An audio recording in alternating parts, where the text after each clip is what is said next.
दोस्तों नमस्कार, मैं हूं रूपा पंडित।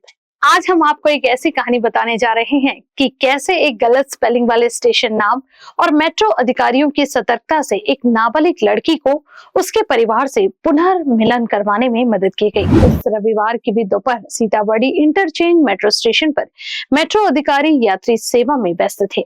सीताबड़ी इंटरचेंज ऑरेंज और इक्का लाइन का जंक्शन स्टेशन हमेशा भीड़ भाड़ वाला रहता है और इस रविवार को भी कुछ अपवादों को छोड़कर ये भीड़ भाड़ा वाला इलाका था। दोपहर के लगभग 3 बजे एक 13-14 साल की लड़की जो कि अपने विचारों में खोई हुई थी, मेट्रो स्टेशन के टिकट काउंटर पर आई।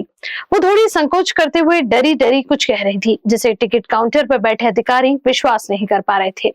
उन्होंने उसे बार बार पूछा, तुम्हें कहाँ जाना है? और फिर उसके उत्तर को सुनकर अधिकारी हैरान हो गए और सोच में पड़ गए।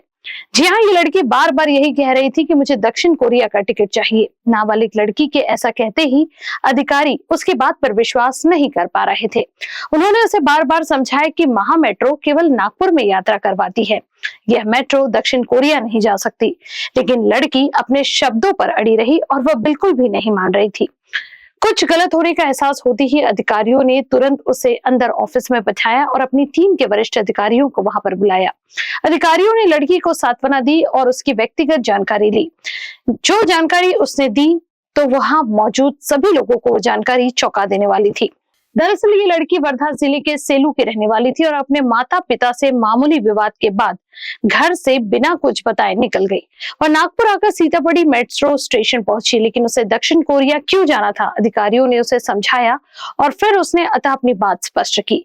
वह एयरपोर्ट साउथ मेट्रो स्टेशन जाना चाहती थी, लेकिन टिकट काउंटर पर वह भ्रमित हो गई और दक्षिण कोरिया के टिकट मांग लिया। मेट्रो अधिकारी जो अब जानकर ये हैरान हो चुके थे कि लड़की को समझाने की भी वो बार बार कोशिश कर थक गए थे कि दक्षिण कोरिया मेट्रो ट्रेन नहीं जा सकती, लेकिन वो बार बार अपने फैसले पर अड़ी रही। आखिरकार लड़की की कहानी समझने के बाद वरिष्ठ मेट्रो अधिकारियों ने सेलू पुलिस से संपर्क किया। अजीब बात यह थी कि सेलू पुलिस स्टेशन में पहले से ही उसकी गुमशुदगी की रिपोर्ट दर्ज की गई थी। उसके माता पिता पहले ही पुलिस स्टेशन पहुंच चुके थे। इस घटना की जानकारी मिलने के बाद सेलू पुलिस स्टेशन के अधिकारियों ने लड़की के माता पिता को सूचित किया और वे सीधे मेट्रो स्टेशन सीताबड़ी पहुंच गए, जहां उन्होंने अपनी बेटी को देखा और बेहद खुश नजर आए। अगर लड़की ने गलत स्टेशन नाम नहीं लिया होता तो क्या हुआ होता, इसका अंदाजा भी बहुत भयानक हो सकता था। लड़की को सुरक्षित देखकर पुनर्मिलन हुए परिवार ने उसे लेकर सेलू की ओर वापसी की।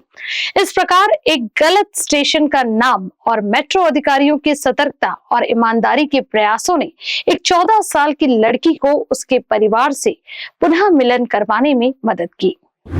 भगवान बाबा हनुमान जी को प्रणाम, महान त्यागी बाबा जुमदेव जी को प्रणाम। परमात्मा एक, परम पूजनीय परमात्मा एक सेवक मंडल गट क्रमांक 10 नागपुर इनकी ओर से एक ही परमेश्वर का दुनिया को परिचय कराने वाले अंधश्रद्धा निर्मूलन, दुर्व्यसन, स्त्री भ्रूण हत्या, जातीय भेदभाव नष्ट करने वाले मानव धर्म के संस्थापक महान त्यागी बाबा जुमदेव जी की 104वीं जयंती के उपलक्ष्य पर गुरुवार 3 अप्रैल को नरसाला गट क्रमांक 10 द्वारा मानव धर्म की भव्य शोभा यात्रा व जयंती कार्यक्रम आयोजित। सुबह 7:30 बजे से शोभा यात्रा का शुभारंभ श्री ओमराज जिचकार गट क्रमांक 10 इनके निवास स्थान नीलकमल नगर धोटे कॉलेज के पास नरसाला रोड से निकलकर दिघोरी गारगोटी परिसर पर होगी। कार्यक्रम के मार्गदर्शक रहेंगे श्री ओमराज जिचकार, कार्यकर्ता दिनेश केटझरकर, पंचम गुप्ता, देवेंद्र नागेश्वर एवं समस्त सेवक सेविका और बाल गोपाल का सहयोग।